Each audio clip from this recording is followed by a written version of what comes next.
Good evening and salutations, my B&B fans. As I was sitting there writing my notes, I kind of sat there and was like, why am I even bothering? I can just pretty much look at the notes from, yesterday's episode. And it'll be the exact same thing. Watching Ridge and Steffi and Liam talk about Deacon and how they gotta sit there and get rid of him and he's bad news. It just seemed like, bro, I could have swore I watched this episode yesterday. I could have swore I watched this episode yesterday. Interesting.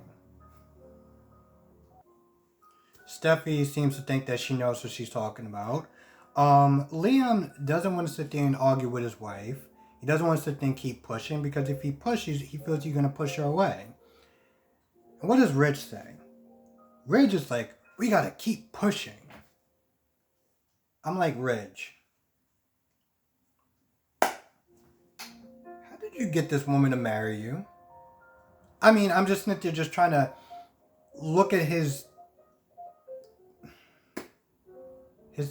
train of thought. He just feels that if he just keeps going and going and going and pushing and pushing and pushing, he'll eventually get through. Because that's always worked out well in life, right? I know this is a soap opera, and I know that you gotta sit there and apply soap opera logic to things that don't really seem like it makes a lot of sense, but I just don't understand how he thinks that if he keeps pushing over and over again, and of course Steffi didn't really add much of anything. She's all like, oh well, he's a bad person, this, that, and the third, and blah blah blah blah blah. She just sounds like a broken record, to be honest. And I would almost sit there and say that it's none of her concern, except for the fact that her children or her child does spend time over there with Hope and Liam.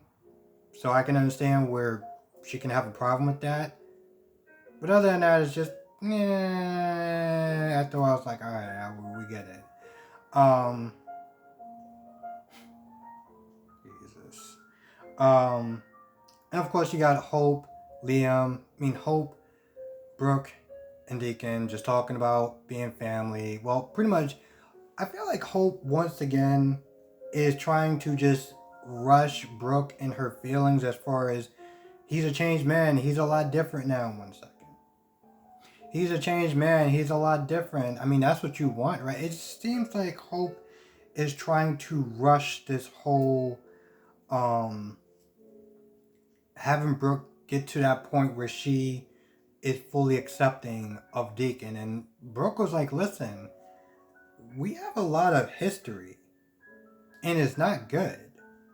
So, it's going to take me a little bit longer to kind of get there. And it's something that Hope doesn't seem to understand, but at least she's grateful enough to know that her mom is backing her. Because clearly no one else is even going to bother to, give her the benefit of the doubt of being a smart and capable person of making her own mistakes. And when you got Liam and Hope talking, it's just like, oh my goodness.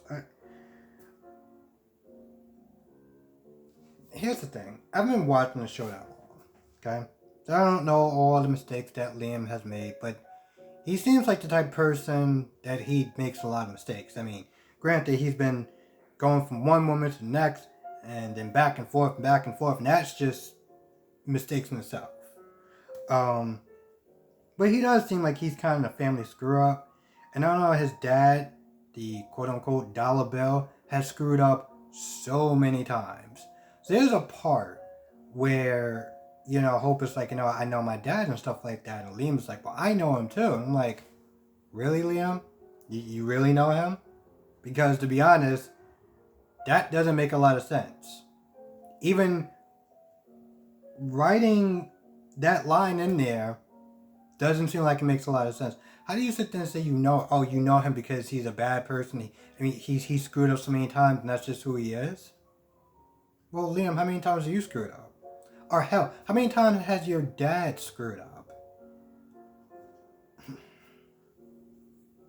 this is something that I mean sometimes I get a little kind of frustrated because in a sense I feel like I'm saying the same review that I said yesterday.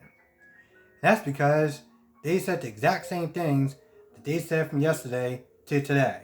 And so it's just like, I want my reviews to get better, and it's hard to do that when you give me the same damn material that you gave me yesterday. It just. And there's a point where, Ridge, because Ridge is all like, oh, when he was at his meeting of talking about Deacon, he was all like, oh, Brooke is defending her. I mean, Brooke is defending him, and she's defending him. And I'm like, I don't understand how this character is just stupid. I really don't. I don't understand how you have a character this dumb. Um, there's a point.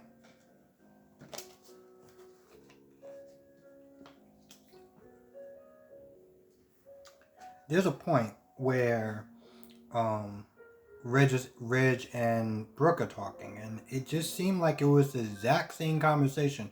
I don't understand. I thought we were on the same page. We got to sit there and throw them out. Hold on. I want to make sure I kind of got this line a little bit right, and I'm kind of like paraphrasing it. But there's one point where Brooke is like, "Listen, it's not our decision. It's not. We're not in that position. It's not our position or whatever." Hold on. I think he says something along the lines of, because Brooke was like, this is not decision. And Ridge was like, this is exactly our decision, or something along those lines. And I was like, Brooke, okay, Ridge, how is it like, she's a grown ass woman. How are you sitting there telling her that she can't spend time with her dad? Because that's what Brooke is basically sitting there saying. It's like, yo, this is not choice. We can't tell Hope what to do. We can't sit there and tell her to not spend time with Deacon. And Ridge is practically like, well, yes, we can. I mean, I know that she's a full-grown adult, but we could sit there and keep pushing. Even though that's exactly what Brooke doesn't... saying it out loud just sounds even dumber. So, and of course, this isn't just about Deacon being bad for everyone else. No. He practically is like, well, do you still have feelings for Deacon? Is that what it is? You have feelings for him. That's probably why you're sitting there. That's not what he said, but that's, he feels that's the reason why Brooke is quote unquote defending Ridge. Deacon. I cannot believe I did air quotes, but I mean, this is where it's coming down to now. It's just more about his pride. You still have feelings for her, and I'm like, bro, how? Isn't he like the not the boss's boss, but like I know his dad's like the head of the company, but isn't he like sort of like top dog or whatever, like somewhat in charge of something? And I'm just like, how did you get to that position? How did you get to this position in life when you are working at this amazing great company and you sound like an absolute moron? And I know that emotions sometimes can cloud people's judgment and make people say and do certain things that are just, well, stupid. So I'm trying to give him a pass. But it's extremely difficult when you start saying things like that, where he takes what Brooke is doing as defending him, as opposed to Brooke wants to make sure she has a relationship with her daughter, because her daughter practically is like, if you keep pushing, I'm gonna leave. I don't understand how he's that stupid where he just can't comprehend what she's saying. And it's just taking this more about, oh, this is about your feelings. You must still have feelings for him. Just like, ugh. Yep, it still sounds stupid. The last scene is pretty much, I don't want to sit there and say a waste of a scene. It's pretty much just Carter and Katie in a lunch date that they're supposed to have.